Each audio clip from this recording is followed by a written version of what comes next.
We use schools and learning institutions to pass our knowledge to the neighboring communities, and we believe schools are great avenues.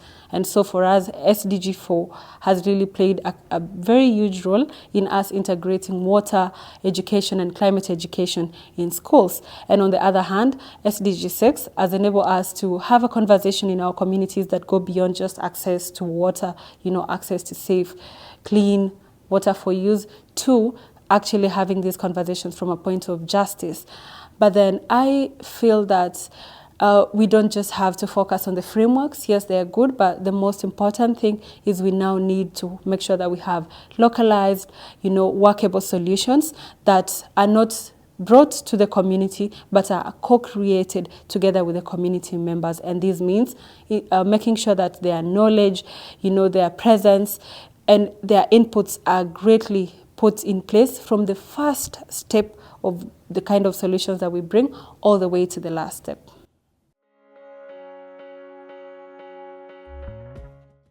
What we need to do is to meaningfully engage these communities. That means to co-create the solutions, to listen to them. And one thing I believe is that when it comes to communities, I don't really believe in capacity building. I believe capacity enhancement, because there is some capacity, in the communities. So we need to have to enhance the capacity of the young people and the communities to understand how they can participate beyond the knowledge that they have, to getting to policy and spaces of influence and decision making. And I also feel that there's a need to be meaningful and really intentional about this, by understanding that no matter how much we talk about them, without them, it's really not a solution. So all the solutions that we know, every idea that we have, the only thing that we need to do is just to actualize and make it happen. So it's time to really just be intentional and make sure that we move beyond, the meetings, the capacity building trainings, that, as we call them, but to really capacity enhance them so that they can be able to sit in places of decision making and to be able to challenge what they feel is not right for them, and to be able to support what they think is right for them. We need everybody in this space so that we can actually, try to solve the crisis that we have. And I cannot do it alone as a climate activist or as a community champion, and I cannot leave it to private sector alone. We cannot leave it to governments alone, because I believe when we come together collectively, everybody has a role to play, and the little things that you can do from where you are all amount to big actions. And looking back to what we've been able to achieve, for example, at the Soina Foundation, where in one part of Kajiado West, we adopted a school with an aim of supporting this school, for overall community development. Coming here, for example, at the IHE Delft has also, connected us to networks that, for example, the Simavi, that I see online and really for a long time admired what they do.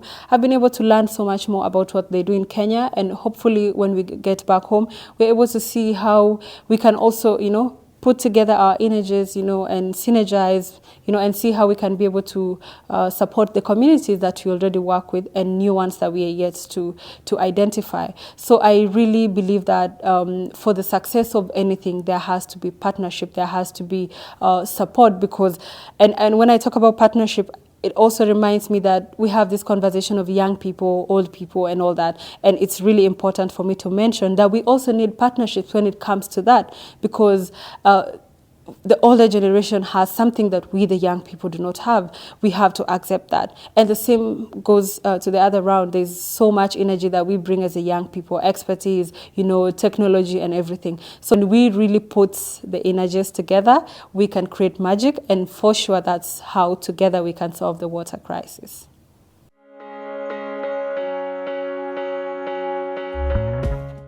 I believe that digital tools are really important in allowing our community people to participate in, conversations from anywhere in the world. Because one thing I can say is I am here today courtesy of digital innovations. Technology is a social media. That's how we powerfully can be able to showcase what you're doing on ground, how we are doing it. That's how we're able to connect with like-minded individuals in the rest of the world, either with similar challenges or, a bit different, to understand, to borrow ideas, to share our work, and just everything. But we also have to address the digital inequality that we have. So it means that most people have their actions on ground, really doing amazing work, but they do not get a chance to get the support because nobody really gets to see their work. Not because they don't want to share, but because there is digital inequality, they don't have access, they cannot share their work. So I think the first step is really addressing the digital inequalities that we have. And that's why when I started, I started by saying the SDGs are really interconnected. It shows us how lack of one affects the other.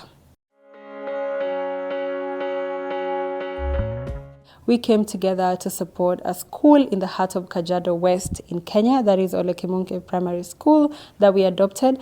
And this is when we realized they had food in the store, but they didn't have water. And the short-term intervention that we had to come up with real quick was to buy water for them. But then when we got donors who wanted and funders who wanted to support us to construct the school, they asked that the community should provide certain things that included water, sand.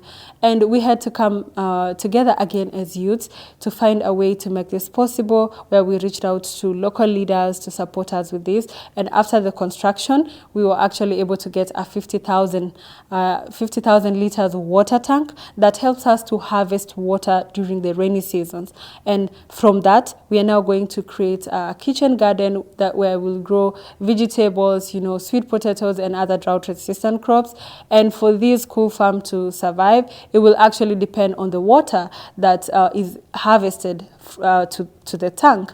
So this shows how, had we not come together as young people to say, like, this looks difficult, but we have to do it anyway, we have to seek help, we have to talk about it, then we want, probably right now we could not be having the privilege of, water.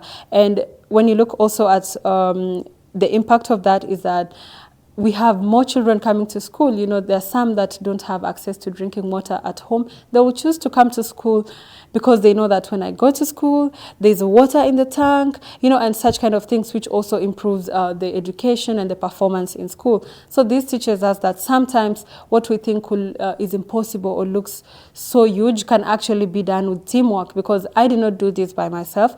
We did it with a community of young people in our WhatsApp group. Again, that's how digital tools are important. Just through the WhatsApp group, through Facebook Live, we were able to raise resources that supported the donors to give us these resources that now give us water in the school.